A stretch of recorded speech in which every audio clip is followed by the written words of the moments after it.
I am a Bihari.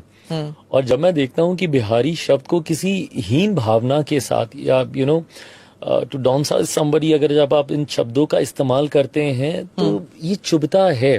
और and as I told you, मेरी तो लड़ाई इसी बात को लेकर रही कि बिहारी अस्मिता, बिहारी प्राइड की हर कोई गर्व करे। जैसे दूसरे राज्यों के लोग गर्व से बोलते हैं, मैं चाहता हूं कि बिहारी भी गर्व से बोलें, रादर घमंड से बोलें कि हम बिहारी हैं। उसके लिए इसीलिए मैंने अपने सारे सोशल मीडिया हैंडल्स पे भी मैंने युवा बिहारी मैंने लिखना शुरू किया। And I started calling myself openly हर एक जगह कि मैं बिहारी हूँ। मैं चाहता हूँ कि अगर मुझे देख के कोई 10 लोग भी अगर खुल के बोलें और गर्व से बोलें कि मैं बिहारी हूँ, मेरी वो सोच कामयाब होगी। बट हाँ, सिर्फ कहते रहने से ही नहीं होगा।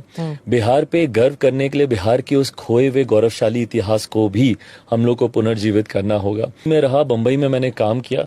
मेरा राजनीति में आने का कारण ही सिर्फ यही रहा क्योंकि मुझे इस बात की तकलीफ होती थी जब मैं दूसरे राज्यों में बिहारियों को पिटते हुए देखता था या बिहारी शब्द को गाली बनते हुए जब मैंने सुना। अगर किसी को गाली, ये बिहारी, जो मेरी पहचान है वो गाली नहीं बन सकता।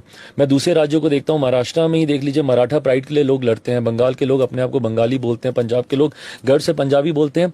मैं दूसरे राज्यों में जाता हूँ, बच्चे मेरे कान में आके बोलते हैं कि भैया हम भी बिहार से। तो मैं बोलता हूँ बताओ, बोलते नहीं भैया यहाँ पे किसी को बताया नहीं। क्यों? क्योंकि बिहारी बोलने में उनको शर्म आ रही है। बिहारी जो हमारी पहचान है वो अगर आपके लिए शर्मिंदा का कारण बन रहा है, ये बहुत गलत है। और इसी बिहारी अस्मिता की लड़ाई को लड़ने के लिए ही मैं राजनीति में आया।